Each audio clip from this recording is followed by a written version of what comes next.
مشاهدينا الكرام، السلام عليكم ورحمة الله تعالى وبركاته. مرحبا بكم في هذا الدرس الجديد الذي سأستعمل فيه aller plus déjà، يذهب زائد بالفعل déjà، وأيضا courir plus vite، يركض سريعا أو بسرعة. courir يركض، vite بسرعة. وأيضا nicher plus encore، يعشش أي يضع عش، plus أيضا زائد أيضا، nicher plus encore. manger plus trop، يأكل زائد أكثر من اللازم. وgoûter plus enfin، يتذوق زائد أخيرا. إذن سأستعمل الفعل goûter وenfin. إذن سأستعمل مجموعة من الأفعال وأيضا كلمات ستساعد على تصريف الفعل، وأيضا ستساعدنا على تركيب جمل يستعملها الفرنسيون في التكلم باللغة الفرنسية. إذن aller plus déjà، يذهب plus بالفعل، courir plus vite، يركض plus سريع أي زائد سريع أو سريعا، niche encore، manger trop، goûter enfin. إذن هذا الدرس ضمن قائمة la conjugaison française، الصرف والتحويل في الفرنسية، الدرس 21. من أراد مشاهدة جميع القوائم فيكفيه الضغط على الرابط أسفل الفيديو في خانة الوصف وفي خانة التعليق، أو الضغط على بلاي ليست وسيجد جميع البرامج، برنامج تعلم الفرنسية للمستوى المتوسط، المستوى المبتدئ وللأطفال. إذن سأبدأ بgoûter plus enfin. goûter plus enfin، يتذوق زائد أخيرا. enfin goûter plus enfin. إذا أردت أن تقول مثلا تذوقنا أخيرا التين طازج أو التفاح طازج مثلا. nous avons enfin goûté des figues fraîches. تذوقنا أخيرا التين الطازج.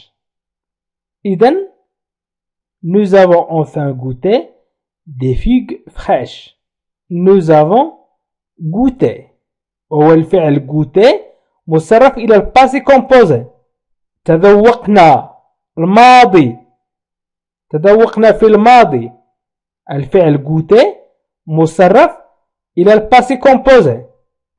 enfin أخيرا، إذن enfin أخيرا. إذن goûter plus enfin يمكن أن نقول nous avons enfin goûté، تذوقنا أخيرا. nous avons enfin goûté des figues fraîches، التين الطازج، أو des pommes fraîches، التفاح الطازج. إذن يمكنك أن تستعمل العديد من المفردات. nous avons enfin goûté، أو يمكن أن نقول j'ai enfin goûté. تذوقت، إن أنا أردت أن أقول تذوقت أخيرا، أو أنت أردت أن تقول تذوقت أخيرا، يمكن أن أقول j'ai enfin goûté des figues fraîches. j'ai enfin goûté. إذا حدثنا enfin تصبح j'ai goûté، le passé composé du verbe goûter. إذن j'ai goûté، tu as goûté، il a goûté، nous avons goûté، vous avez goûté، ils ont goûté، ils ont goûté.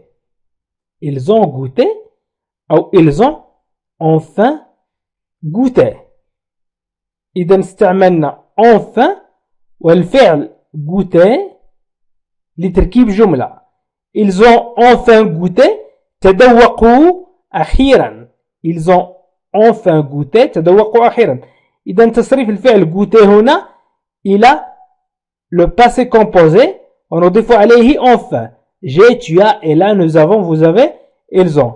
وgoûter يصرف مع l'auxiliaire avoir كما سبق أن ذكرت في الدروس السابقة، ومن أراد مشاهدة الدروس السابقة يمكنه الضغط على بلاي ليست أو القوائم التشغيل، أو الضغط على الروابط أسفل الفيديو في خانة الوصف وفي خانة التعليق.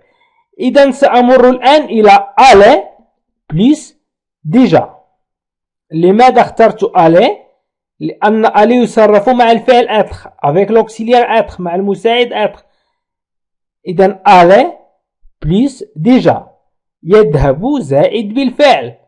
إذا سأركب جملة، مثلا أنت سيدتي أو أنت سيدي تريد أن تقول ذهب ياسين بالفعل إلى باريس، أو أنت تريد أن تقولي ذهبت ندى بالفعل إلى باريس. أو طه مثلا، طه est déjà allé à Paris. ذهب مثلا ياسين أو طه ياسين بالفعل إلى باريس. إذن يمكن أن نستعمل طه أو ياسين. إذن طه ذهب بالفعل إلى باريس، أو ذهب طه بالفعل إلى باريس. لاحظوا هنا aller استعملنا aller. إذن aller. إذن le passé composé du verbe aller.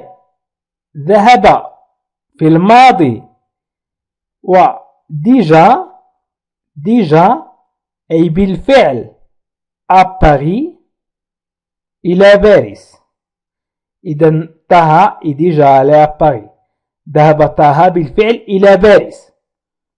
إذن يمكنني أن أقول ذهبت أنا، أو يمكنك أنت أن تقول ذهبت أنا، أو أنت يمكنك أن تقولي ذهبت أنا. إذن نقول je suis allé. Je suis déjà allé أو je suis allé. ذهبت je suis allé ذهبت. Je suis déjà allé ذهبت بالفعل. إذن je suis allé ذهبت وهو الباسي composé du verbe aller. نقول je suis allé. Tu es allé. Tu es. Il est allé. Il est allé à Paris. ذهب إلى باريس. Nous sommes allés. Nous sommes allés. ذهبنا إلى باريس. Vous êtes allés. ذهبتم إلى باريس. أو vous êtes déjà allés. Vous êtes déjà allés à Paris. ذهبتم مسبقا إلى باريس. أو ils sont déjà allés. Ils sont déjà allés à Paris. ذهبوا بالفعل إلى باريس.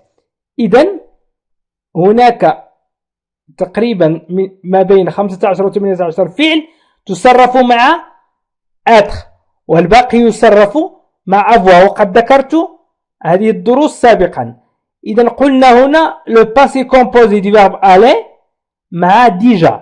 إذا أردنا تركيب جملة باستعمال le passé composé du verbe aller مع déjà.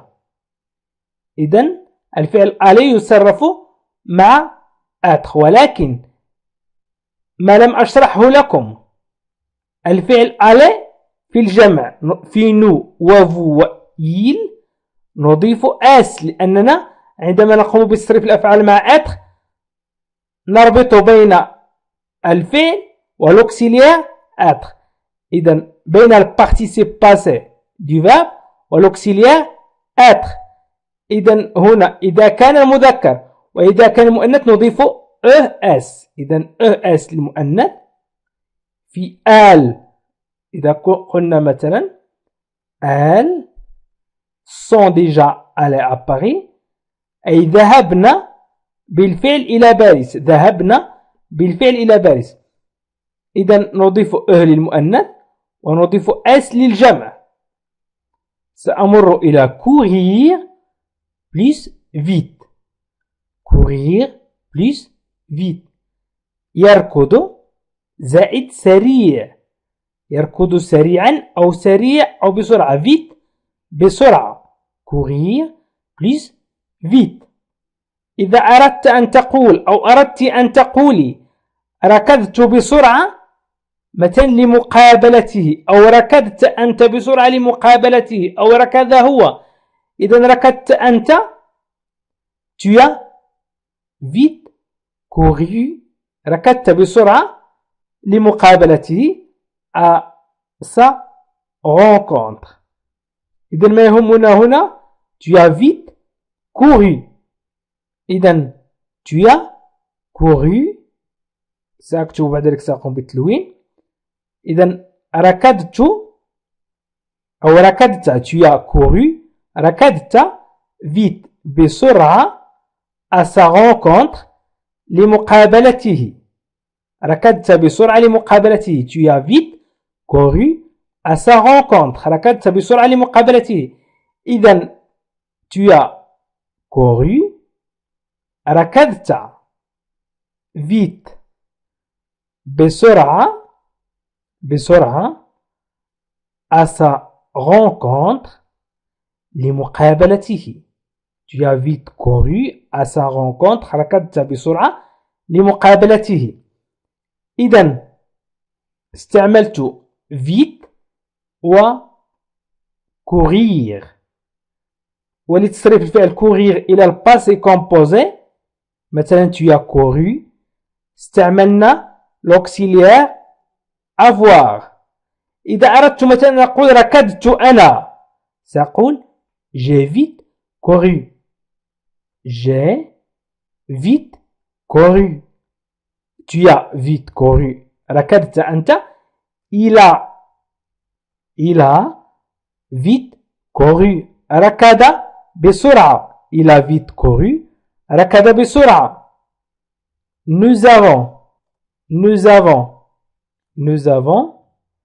vite couru.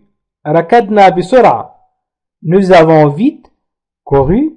ركضنا بسرعة. Vous avez vous avez vite couru. ركضتم بسرعة. Ils ont vite couru. أي ركضوا بسرعة. إذا استعملنا l'auxiliaire avoir والparticipe passé du verbe courir لنقوم بتصريف الفعل courir إلى le passé composé إلى الماضي المركب أي إلى الماضي. لكي لا أطيل عليكم سأمر إلى nicher و encore. nicher plus encore يعشش زائد أيضا. L'hirondelle a encore niché dans la grange. إذا l'hirondelle السنونو a encore niché عشش أيضا dans la grange في الحظيرة. إذا niché a niché عشش a niché encore أيضا. إذا استعملت encore و niché الفعل niché و encore. l'hirondelle السنونو dans la grange في الحظيرة. إذا أردت أن أقول مثلا عششت أنا j'ai encore niché. Tu as encore niché. عششت أنت. Il a encore niché. عشش هو. Nous avons encore niché. عششتم أنتم. Vous avez encore niché. عششوهم. مثلا ils ont encore niché dans la grange. إذا عششوا أو هم عششوا أيضا في الحظيرة. Ils ont encore niché. إذا استعملت niché و encore لأركب جملة. يمكن أن أقول manger plus trop. manger plus trop يأكل زائد كثيرا مثلا أو أكثر من اللازم. يمكن أن نقول أكثر من اللازم أو كثيرا. manger trop. j'ai trop mangé de cuisses de grenouilles. grenouilles. j'ai trop mangé أكلت الكثير de cuisses من فخذ de grenouilles الضفادع أنا لا أكل الضفادع، ولكن فقط هي جملة. هناك بلدان وهناك شعوب تأكل الضفادع. J'ai trop mangé de cuisses de grenouille. أكلت الكثير من فخذ الضفادع. إذن j'ai mangé أكلت.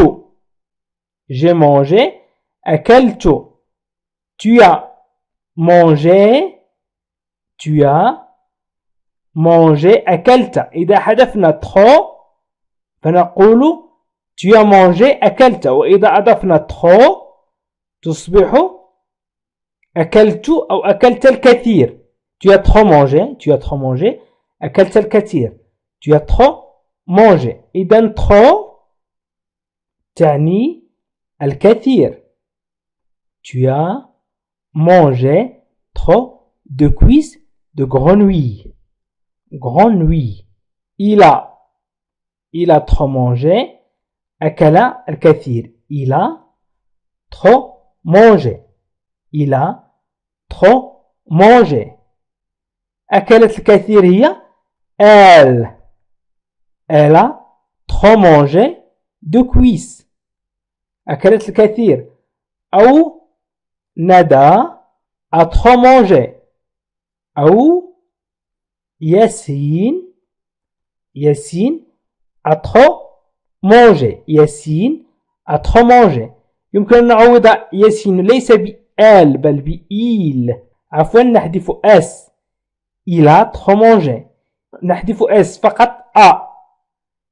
il a trop mangé. nous avons trop mangé.